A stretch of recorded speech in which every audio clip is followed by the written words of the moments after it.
o próprio propósito e graça que nos foi dada em Cristo Jesus antes dos tempos dos séculos, e que é manifesta agora pela aparição de nosso Salvador, Senhor Jesus, por nosso Salvador Jesus Cristo, o qual aboliu a morte e trouxe à luz a vida e a incorrupção pelo Evangelho, para o que fui constituído pregador e apóstolo e doutor dos gentios, por cuja causa padeço também isto, mas não me envergonho, porque eu sei em quem tenho crido, e estou certo de que é poderoso para guardar o meu depósito até aquele dia. Amém. Por favor, levante a sua mão direita, feche os seus olhos e oremos a Deus. Pai Todo-Poderoso, neste momento, Senhor, eu te peço, dai-nos entendimento da tua palavra, dai-nos compreensão, ó Pai, dos teus desígnios para as nossas vidas, ó Deus. Que nenhum de nós, ó Pai, saia daqui da mesma forma que entrou. Que nenhum dos ouvintes da tua palavra permaneça da mesma maneira, mas que o Senhor possa operar em nós, ó Pai, através do teu Santo Espírito, as obras do Senhor. Amém. E graças a Deus. Podemos assentar, meus irmãos, em nome de Jesus.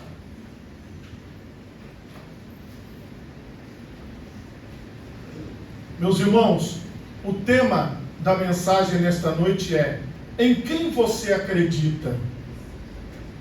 Como introdução a esta palavra, eu quero ler aqui com vocês em Romanos, no capítulo 1, no versículo 16 e no versículo 17, que diz assim: porque não me envergonho do Evangelho de Cristo, pois é o poder de Deus para a salvação de todo aquele que crê, primeiro do judeu e também do grego, porque nele se descobre a justiça de Deus de fé em fé, como está escrito, mas o justo viverá da fé.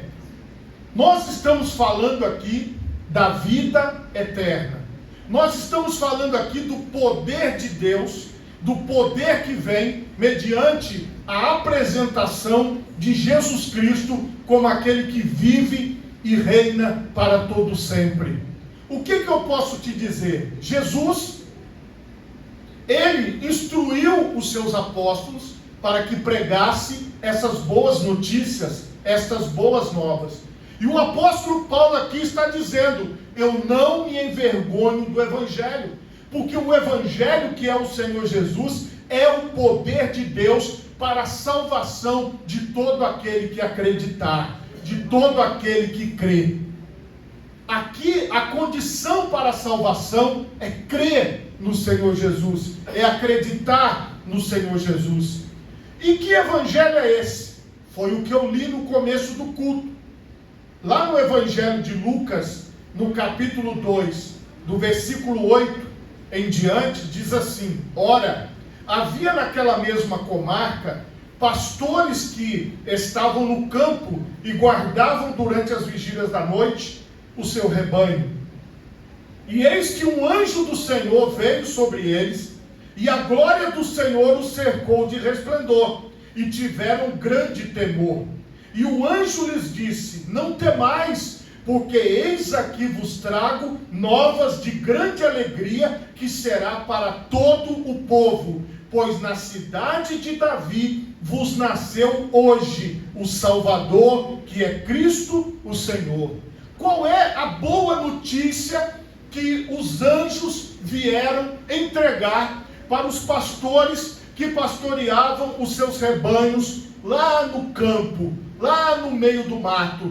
Foi que vos nasceu hoje na cidade de Davi o Salvador. E esta boa notícia é para todo o povo.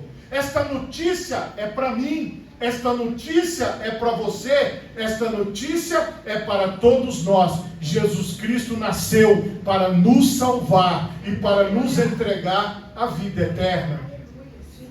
Aqui no Evangelho de João, no capítulo 6 e no versículo 37, A palavra de Deus, ela vai nos dizer assim: tudo o que o Pai me dá, virá a mim.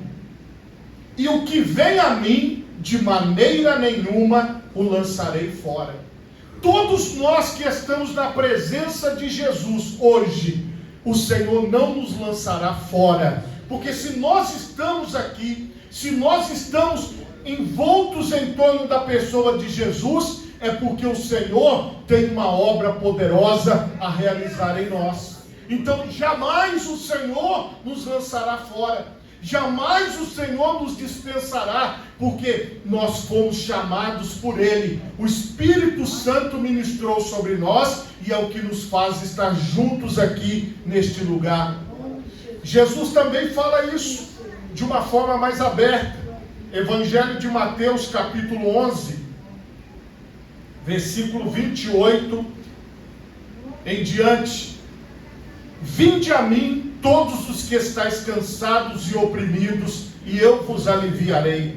Tomai sobre vós o meu jugo, e aprendei de mim, que sou manso e humilde de coração, e encontrareis descanso para a vossa alma, porque o meu jugo é suave e o meu fardo é leve. O que você acha que nos faz aqui nos juntar todos os domingos? O que você acha que nos traz e que nos coloca aqui? É a presença de Jesus. Jesus Cristo, Ele deixou bem claro: eu vou para o Pai, mas eu voltarei para vós. Jesus Cristo disse: onde estiverem 2 ou 3 pessoas reunidas no meu nome, aí estou eu no meio deles. Jesus Cristo, Ele disse algo claro, muito claro para todos nós: eis que estou convosco todos os dias, até a consumação dos séculos. Este culto que você está participando, ele só tem sentido porque Jesus está aqui. Ele desceu à sepultura, foi sepultado, mas ao 3º dia ele ressuscitou. As paredes não seguram o Senhor Jesus. Não existe uma localização geográfica específica onde Ele está, porque Ele está em todos os lugares. O Senhor, Ele opera em nós. Então nós só estamos aqui porque Jesus está no meio de nós. Nós não estamos reunidos em torno de uma personalidade. Nós não estamos reunidos em torno de outras pessoas somente, mas nós estamos aqui porque Jesus está aqui. Esta é a nossa fé. Nós não estamos aqui na igreja por causa do pastor ou por causa da pessoa A, B ou C. Nós estamos aqui porque Jesus está aqui. Esta é a grande verdade para nós.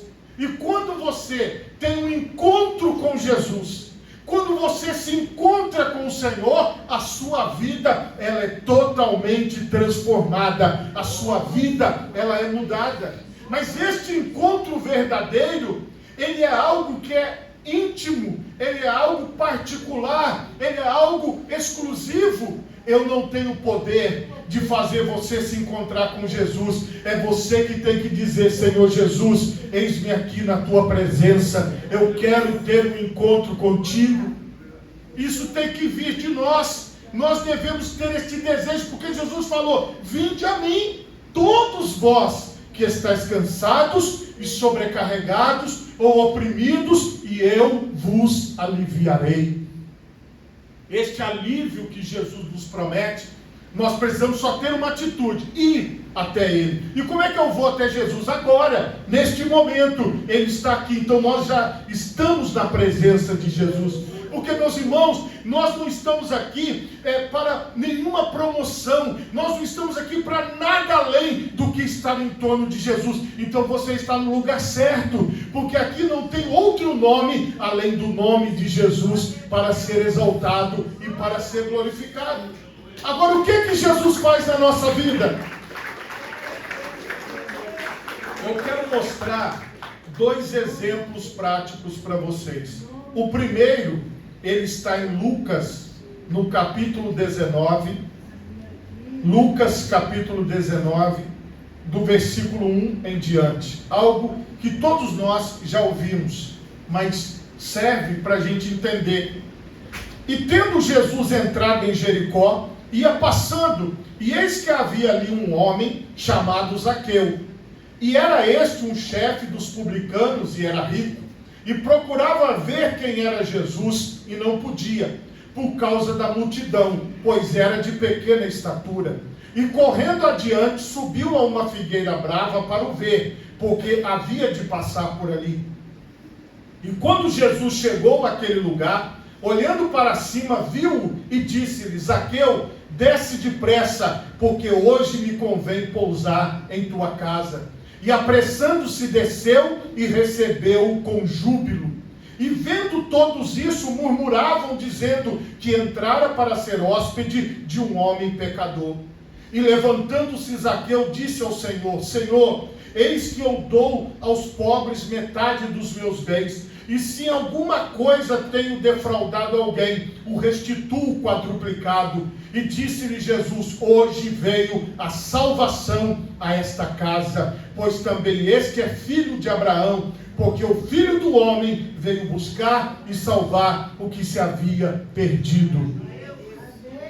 Meus irmãos, nós vivemos numa sociedade que tem muitas igrejas.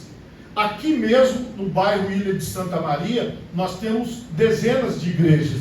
Se nós formos para os bairros vizinhos, dentro de Vitória, da nossa capital, nós temos muitas igrejas. Então, muitas vezes, irmãos, as pessoas, elas já até participaram de um culto, elas já até já ouviram uma palavra, elas já até já estiveram num movimento religioso, como nós temos vários que acontecem aqui na capital Vitória, com cantores, com pregadores. Acontece muita coisa, que tem muita pregação, muita mensagem. Nós temos rádios evangélicas, nós temos divulgação da palavra em todo lugar. Nós já tivemos vários contatos. Agora, a questão é: Jesus, ele já entrou dentro da sua casa. Jesus, ele já esteve junto com você. Você já conseguiu ter a presença de Jesus na sua vida? Esta é a questão. Nós, meus irmãos, como o povo de Israel, nós somos privilegiados porque nós estamos num país cristão. Mas a questão aqui não é a qual religião eu pertenço, é se eu tive o encontro com o Senhor Jesus. Isso é muito sério. Nós precisamos estar com Cristo, porque só Jesus Cristo é o Salvador. Veja, aqui nós temos muitas coisas na mente que falam assim: se você virar crente, você não vai poder fazer isso. Se você virar crente, você não vai poder fazer aquilo. Olha, se você virar crente, o pastor, ele vai ficar em cima de você. Ele não vai te dar espaço, ele não vai te dar sossego. Você vai ter que ficar contando a sua vida para ele. Ele vai querer saber de tudo, e nós ouvimos. E muita gente fala muita coisa para nós. E às vezes, irmãos, nós estamos dando ouvido ao que as pessoas estão falando. Se este homem chamado Zaqueu ficasse dando ouvido às pessoas, ficasse ali preso na sua vida, ele não teria buscado Jesus, ele não teria buscado o Senhor, ele não teria buscado olhar para Jesus, ele não teria buscado ver Jesus. Mas você já provou que você está nesta visão, porque hoje você está na presença de Jesus. Então esse primeiro passo nós já demos. Nós já estamos aqui, nós já estamos em torno de Jesus. Então este primeiro passo importante nós já demos. Agora veja bem, para nós termos um encontro com Jesus, nós precisamos entender que não é um encontro que nós estamos tendo agora, neste momento, com os nossos amigos, com as pessoas que nós gostamos, com os nossos familiares. O encontro com Jesus é muito acima disso. O encontro com Jesus, ele nos transforma de dentro para fora. Não é uma coisa que vai acontecer na sua roupa. Pastor, se eu começar agora e entregar a minha vida para Jesus, eu vou ter que andar igual você, de terno, gravata, sapato. Não é isso. Se você entregar sua vida para Jesus, você vai ter alguém que nunca vai te abandonar, e você nunca vai ter solidão, e o Senhor estará com você todos os dias. A questão é você ter alguém. É você ter alguém com quem você pode contar. É você ter alguém com quem você divide a sua vida quando você acorda, quando você vive durante o seu dia, quando você está com Ele, quando vai chegando mais a noitinha, Ele está com você, quando você vai dormir, Ele está com você. Jesus nunca nos abandona. É disso que nós estamos falando. É de um relacionamento com o Senhor. Quem mudou Zaqueu? Foi a presença de Jesus. Jesus não precisou falar para ele assim: olha, você sabe a quem você deve, paga. Nós não vamos fazer isso com você. Nós não vamos pegar a sua lista do Serasa, do SPC. Nós não vamos querer descobrir o que você fez no verão passado. Nós não vamos querer descobrir nada. Você tem que compreender algo. Jesus tem uma obra para fazer na minha vida. Jesus tem uma obra para fazer na sua vida. E a questão é: você quer que Jesus opere? Você quer que Jesus entre para dentro da sua casa? Que Ele faça parte da sua vida? Eu tenho que dar um segundo exemplo, que está em Atos dos Apóstolos, no capítulo 16, e nós vamos ler a partir do versículo 26. E de repente sobreveio um tão grande terremoto, que os alicerces do cárcere se moveram, e logo se abriram todas as portas, e foram soltas as prisões de todos. Acordando o carcereiro, e vendo abertas as portas da prisão, tirou a espada e quis matar-se, cuidando que os presos já tinham fugido. Mas Paulo clamou com grande voz, dizendo: não te faças nenhum mal, que todos aqui estamos. E pedindo luz, saltou dentro, e todo trêmulo se prostrou ante Paulo e Silas. E tirando-os para fora, disse: senhores, que é necessário que eu faça para me salvar? E eles disseram: crê no Senhor Jesus Cristo, e serás salvo, tu e a tua casa. E lhe pregaram a palavra do Senhor, e a todos os que estavam em sua casa. E tomando-os ele consigo naquela mesma hora da noite, lavou-lhes os vergões, e logo foi batizado, ele e todos os seus. Este milagre da salvação deste carcereiro e de toda a sua família aconteceu à meia-noite aproximadamente, enquanto Paulo e Silas cantavam na prisão. Houve um terremoto, e as cadeias se abriram, e ali o carcereiro pensou: todos os presos fugiram, e ele pensou em se matar. E quando ele vai para se matar, Paulo diz: não faça isso, nós estamos aqui. Ele pensou em tirar a própria vida, porque achou que os presos haviam fugido, mas tudo aquilo ali era um propósito de Deus para salvar. Tudo aquilo ali era um plano de Deus para salvar a vida do carcereiro e para salvar a vida dos seus familiares. A palavra do apóstolo foi: crê no Senhor Jesus Cristo e será salvo tu e a tua casa. Então a questão aqui é: eu não peço para você acreditar em mim, porque o inimigo da nossa alma desacreditou todo e qualquer pastor.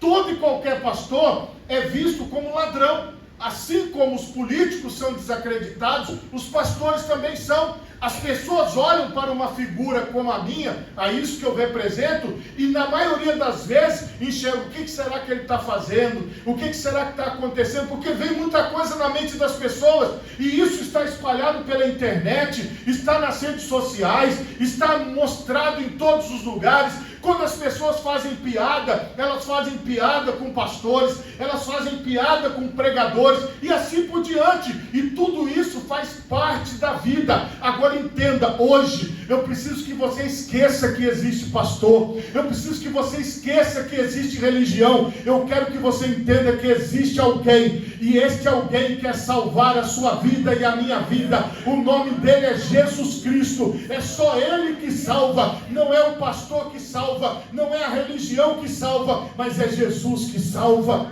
Então quando você tira tudo isso da sua frente e olha para Jesus, a obra de Deus vai ser feita. E não é uma obra do apóstolo Paulo, foi uma obra de Cristo naquele lugar. Entenda uma coisa: nós somos apenas os mensageiros. Nós não temos poder de mudar a vida de pessoas. Nós não temos poder de cura. Nós não temos poder de transformar. Jesus pode curar através de nós? Pode. Jesus pode transformar através de nós? Pode.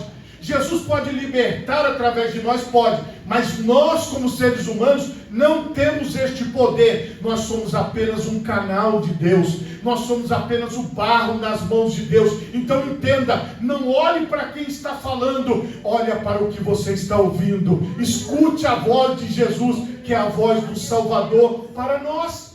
A voz do Salvador para mim, a voz do Salvador para você, porque eu também preciso de Jesus como Salvador. Não é porque eu sou um pregador da palavra que eu não preciso de Jesus como Salvador. O fato de eu ser um pregador não significa que eu vou ser salvo. O que vai me fazer salvo é se eu creio no Senhor Jesus Cristo, se eu acredito nele, se eu confio nele, se eu sei que ele está comigo, se eu sei que ele está vivo.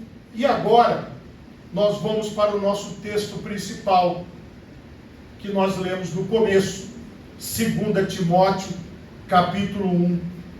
Olha o que diz o versículo 8. Portanto, não te envergonhes do testemunho de nosso Senhor, nem de mim, que sou prisioneiro seu. Antes participa das aflições do Evangelho, segundo o poder de Deus. Se o apóstolo está falando a Timóteo, que seguia também o caminho de Deus, não fica com vergonha, porque o apóstolo Paulo estava preso. Então, às vezes, as pessoas consideram, mas o que será que ele fez de errado para estar preso? E às vezes nós confundimos isso. Pensa nisso. Às vezes nós ficamos, e ele disse, não se envergonhe do Evangelho, e não tenha vergonha de mim que estou preso. Porque ele estava preso, porque ele estava sendo perseguido por pregar o próprio Evangelho. E ele diz, participa das aflições do Evangelho, segundo o poder de Deus, que nos salvou e chamou com uma santa vocação, não segundo as nossas obras, mas segundo o seu próprio propósito e graça que nos foi dada em Cristo Jesus, antes dos tempos dos séculos. Você acha que essa obra começou aqui? Ela começou antes do tempo do século ser contado. Esta obra que Deus está fazendo nas nossas vidas não é uma obra de um homem, não é uma obra de uma pessoa, é uma obra poderosa do próprio Deus. É Deus que está fazendo essas coisas acontecerem em nós, e que é manifesta agora pela aparição de nosso Salvador Jesus Cristo, o qual aboliu a morte e trouxe à luz a vida e a incorrupção pelo Evangelho. Então, o que Jesus nos prometeu? Que o apóstolo Paulo está lembrando a Timóteo: a salvação, a vida eterna. A morte foi abolida, porque quando você desce as águas do batismo, significa que você está morrendo, e quando você se levanta das águas do batismo, significa que você está ressuscitando com Cristo. Essa é a nossa mensagem, esta é a mensagem do Senhor. Para que fui constituído pregador, foi para isso.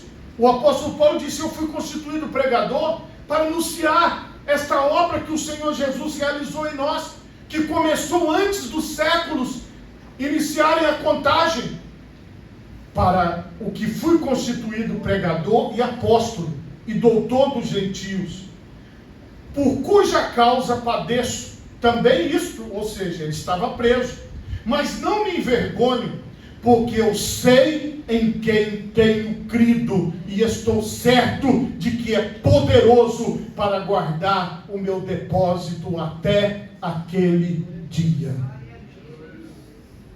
O que eu quero te dizer é isso: até aquele dia, porque de uma forma ou de outra nós nos encontraremos na eternidade.